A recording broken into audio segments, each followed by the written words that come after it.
Yes Music Podcast, 600 episodes. Helping us to celebrate 600 episodes of the Yes Music Podcast, we are delighted to have Trevor Rabin with us today. Hello, Trevor. Hi, how are you? Very well, thank you. And Mark is here as well. Hi, Mark. Greetings, Kevin. Greetings, Trevor. Hey, Mark, how are you, man? Good. Excellent. All right, then. Well, let's dig into this. So we have a wonderful friend and listener whose name is Dave Watkinson, and he wants to know, do you remember your first UK solo tour in 1979? Because he went to that. Oh, my goodness. Steve Hillage, I'm not mistaken, I was opening for. Steve Hillage, yes, absolutely. So that was right before all the other things we'll be talking about today. Wow, that's amazing. And yeah, he was a really nice guy to be opening for. He was always, he actually came and listened to the shows and would comment on them and was always helpful. Nice guy. I have no idea where he is, what he's doing. I haven't spoken to him since the tour. Nice. So there's also another longtime listener named John D. David and John D. also met you at a rehearsal when the band you formed with Chris, Tony, and Alan White was called Cinema. One of the stories from that time, pre-90125, is about a long song called Time. Do you remember that song and what happened to it? I remember it very, very well. It was a very long song, and we spent a lot of time rehearsing it. And I remember the engineer who was kind of mixing the band at the time at the rehearsal was Nigel Luby, and he recorded it. And I remember asking Alan if he had a copy of it many years later.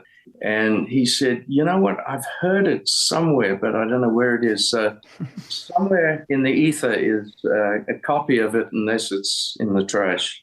But I haven't heard it for so long, and I don't even remember. I have a basic idea of how the the sequencing of the song went, but I couldn't play it to you right now.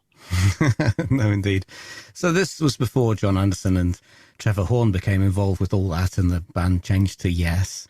What did you think of that move at the time? Did you actually want to be part of a 70s prog band or a new birth of it and play its repertoire live on tour? No, definitely not. I mean, the idea was I'd written all these songs. It was either going to be a solo album, and then Phil Carson, who you obviously know, Phil suggested I'd sent him some of the music because I'd been dropped by Geffen Records, and I was looking for a deal. And I had a couple of offers, one from RCA, a fellow by the name of Ron Fair, who went on to be a really great executive, but was a good musician. And I remember him calling me saying, there's a smash hit on your songs. And the cassette I got, and it was Own of a Lonely Heart. And he was the first guy to recognize the promise of Own of a Lonely Heart. But, my choice was I went and rehearsed with Alan and Chris. I thought, this would be fun. And I thought it was going to just be a new band, largely based on these songs that I'd sent to Phil Carson, and thereafter he sent out to Chris. And we started rehearsing, and 9 months later, there it was. Yeah, it was not something I intended to do. In fact, when the idea came to call it Yes, I was very apprehensive about it. I thought, well, it's a new band. It's got nothing to do with the old band. However, we finished the album, close to finish the album, and then John heard it, and there was discussions, and John came in and sang some stuff, and I thought it just sounded great. And at that point, the record company said, now we must call it Yes, because they saw it as a great opportunity to sell records. Yeah, of course. So that's when it became Yes. And Chris was very generous in that he almost apologized to me, saying, look, we're going to go out as Yes. The record's doing well. We're going to have to play some of the old stuff. We'll do the whole new album, but we're going to have to do some of the old stuff. And look, there's a number of songs we have to play, but then for the rest of it, any other songs we choose from the old catalog, you choose. Nice. So, I'm not imposing too much on you. So Chris was very generous with it. But and he also said, the way you approach the old stuff, approach it like it's a new song. So, and in that way, And it was very smart of Chris because he said, we talked about it, and he said, in that way, there'll be no kind of sudden change in style, and you'll put your own slant on the old stuff, and so it started sounding a little cohesive, like one band. So moving a bit forward, I actually saw the Union Band live here in Toronto. I remember that show. It was my very first show I ever saw, which was at the Sky Dome in Toronto here. Looking back now, what did you think of the whole Union project? Rick, who I'm very, very close to, I remember Rick saying to me, whenever I think of Union, I call it the Onion album because it always makes me cry. And that's a typical Rick comment. It was put together. I mean, I remember getting a call from Clive Davis saying, I'm doing this album with ABWH, and it's their second album, and, it's going fine and everything. Do you have any songs for it? And I immediately, knowing a little bit about Clive, I read that into, we have an album that has a problem, we need a single. And that led to me, Lift Me Up and Miracle of Life and songs that we provided. But it was such a separated thing. I never heard the Union album at all until we handed in the songs that, as they say, Yes West handed in. It was two completely separate entities that had little to do with each other, but Clive picked up on Lift Me Up and Miracle of Life, and that became, the singles or the single and the flagship single song of the album. Yeah. But as far as it being a band, Union was not a band. The Union tour became a band, and some would say reluctantly, but it turned out to be a lot of fun. And I think my brother said to me, he saw it and he said it was one of the best Yes shows he'd seen. So I guess something worked. Absolutely. Well, we better get on to talk about your new album, Rio. And the obvious question is, why has it taken so long to create another band record? Well, it's not that long. It's only 34 years, right? Yeah.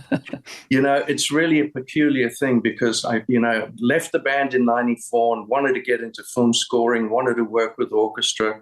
And to cut a long story short, I got into it, and not very easily. It took some, maneuvering, but eventually, having got into it, I thought I'd do 5-6 movies, get back into doing an album, and then if I'm lucky enough to get some more movies, I'll do another 1 or 2. And here I sit 30-odd years later, looking to my left, and I've done 50 movies and dozens of other film things. So in a way, the bad news is it's taken 30-odd years to get to do this album. But I think the good thing is, doing the tour with Rick and John stretched my vocal muscles. So that muscle was in shape to do this album. And it felt like the first album. Everybody who is a musician, they spend their life to do their first album. Then once the first album's done, immediately it's like, okay, if the album does well, okay, we need the second album. And you've got to do that quickly. And that's always a pressured thing, and you have to live with it and work within the structure. But with this album, because I had no pressure on me to do anything, but there was just no pressure on any level, and I just went into it with absolute love and compassion. And I don't want to sound too glitzy, but I really loved making it. And it was an easy album to do in that it just flowed. There weren't too many moments. I mean, there were moments of total anguish, but they were always worthwhile moments and led to something positive. So it was really an enjoyable project. And I hope the next album, which I want to do as soon as I can, has the same kind of freshness that I felt I was approaching it with. Great. Absolutely fantastic. So one thing I'm very, very anxious to ask you this question. So I'm curious about the album title. When I first heard that it was going to be called Rio, it made me think back to the 1980s and Duran Duran, actually. So what was the reason for the title? I'm guessing Duran Duran had nothing to do with the inspiration for the title. Oh, a total Duran fan. I mean, it's all about that. Actually, Rio is my first granddaughter, my only granddaughter, and it all happened at the same time. And the album started, and my granddaughter was born. So when the album was finished, it was like, I'm just going to call it Rio. I actually asked my son and my daughter-in-law, and they said, yeah, that's cool. So that's kind of, there was nothing beyond that. That's a better reason than calling it after Duran Duran, that's for sure. Yeah, right. So what do you think you've learned from all that soundtrack composition which you've done, which has affected the way that you approach the music on Rio? Yeah, that's a great point. It definitely has. And I think working so closely and so intricately with orchestra for, 50 odd movies and getting so close to the musicians, 70, 80 of them, and becoming good friends, literally going to dinner at their homes. And it became like this massive band, because I did most of the scores in LA. I did quite a lot of scores in London, but mostly in LA, and I became very close to the musicians. And I think that sensibility infiltrated this album quite a lot, utilizing orchestra and even utilizing, the instruments I use and play outside of the orchestra, orchestrating those instruments as opposed to just playing in a band kind of thing. Awesome. Yeah. So the range of styles and approaches on Rio is certainly eclectic, from electric soloing to finger-picking acoustic guitar to atmospheric strings and multi-layered vocal harmonies. Were these things that you felt you needed to get out of your system? Yes, and that's a great point. And the fact that I felt no pressure, I didn't have a record company. I was just doing the album pretty much for me. I don't want to sound too selfish, but just initially. So, consequently, I went to all different places. I've always been a fan of, bluegrass and country picking chicken stuff. And so I went there on a couple of tracks and even to the point of using it, B-banded pretty extensively. Yeah, and the thing I worried about was there's a lot of different styles on the album, but then, once I put the producer cap on and listened, I thought, this is actually, it's going to be cool because my voice sounds like my voice. So, hopefully that and, whatever my guitar style is, hopefully those things will glue it all together. Yeah. I think that's certainly true. One of the interesting things about the album is that some of the songs have influences from and lyrics about your homeland, South Africa. So was it important to you to say some things about that country on this record? Yeah, I did that on my last album, and I've done it for a while, but because it's a great passion of mine, and I have a love for the place. And I was such a huge, my biggest hero in the world, I think, one I would say would be Nelson Mandela. And I had the good fortune of playing at his concert in South Africa, the benefit concert, and meeting at his residence and eating with him. I was like a kid in a headmaster's office. I was just so in awe of him. And then now on these songs that comment on South Africa, I look at South Africa and I see, particularly Egoli, which is a city of gold, being Johannesburg, basically. I see this almost like a kleptocracy there. It's gone from this incredible vision of Mandela's becoming a rainbow nation and not having to go through the trauma of bloodbaths and everything. And it's seeming like that. But then, once Mandela passed, things started changing, and right now I worry about it. Not as much as I worried about it when apartheid was running. That was way more traumatic, but I think they got some real problems, corruption and etc. Yeah. So the new album is fantastic. I absolutely love it, both songwriting-wise and sonically speaking. How important is keeping current with music technology when it comes to making your albums? My son is a producer, and he works a lot with new young artists. So that's my attachment, if you like, or my ears hearing new stuff on the radio or, kind of thing. But as far as stylistically, the album has absolutely no attachment to trying to be current or anything, although I'm always trying to be on the cutting edge of technology. So technology is definitely part of what I do. Yeah, absolutely. So one of the production tricks, if you want to call it that, that you do that we enjoy is this doubling of an electric guitar lead with a classical guitar, like you did on Shoot High, Aim Low. And we were just interested what the inspiration for that was. Well, it's funny with Shoot High, and there's that. I guess the first solo is a very fast pentatonic, kind of thing. I just thought it sounded so much more vital on acoustic. I played it on electric, and it just sounded like just a guitar player playing fast, as opposed to an emotional piece of music. And I've kind of always liked to integrate the acoustic with the electric, and the less heavy sounds with the more heavy sounds, and softer sounds, and orchestrate the guitar rather than just play it and play solo on top. And that's, I think the idea of conceptually of what I did on Shoot High and Low is definitely on this album. Fantastic. So here's one question that when I heard we were going to be talking to you, this is one of the questions I was really getting excited to ask you about. And this is in regards to your guitar, that Fender Stratocaster that you own with the fantastic airbrushing job that you did on it. To me, it's one of the most identifiable guitars I've ever seen in my life. I'm very curious if Fender America, USA, or any branch of Fender guitars have ever asked you if they were interested in doing a signature model of that guitar. People have talked to me about it, but I never took it any further. I've never spoken to Fender about it. I think some years ago they asked the idea of a signature model, and I don't even remember the year even, but I wasn't really interested because there was no allowance for saying, well, I'd love to do this on the guitar, so change this or that. It's no. The only change is that your name will go on it, so that didn't interest me. So I've done some signature guitars, especially Alvarez, which I love that guitar. I use a lot. And that's on this album a lot as well. But the Fenders are one-off. Fantastic stuff. Right, just a little question about ARW.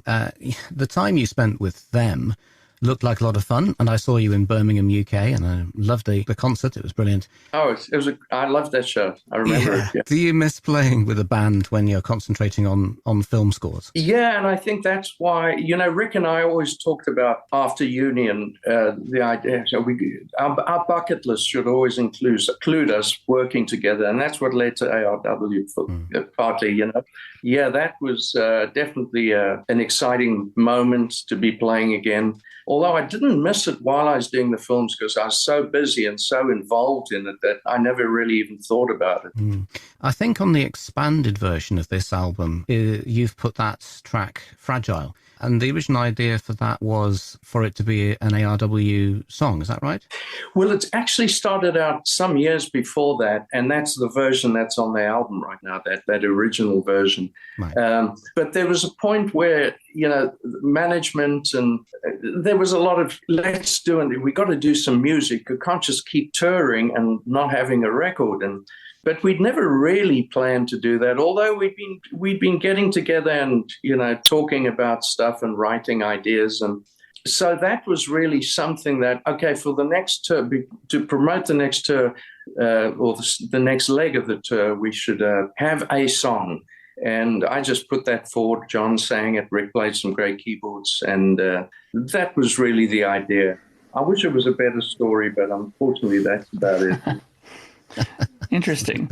So if you could give one piece of advice to up-and-coming audio engineers about mixing songs, what would it be? Because, obviously, the first time I heard Talk, I thought that was a sonic masterpiece and something I'd never heard that good of, like a recording like that ever. So I'm curious on your advice for up-and-coming people who mix songs and albums. Oh, boy, that's such an interesting question. I've never thought of it in terms of that, but I would say keep your ears fresh. Don't go down any rabbit holes, because I've done that, and your ears get fatigued, and and suddenly it just becomes a mush.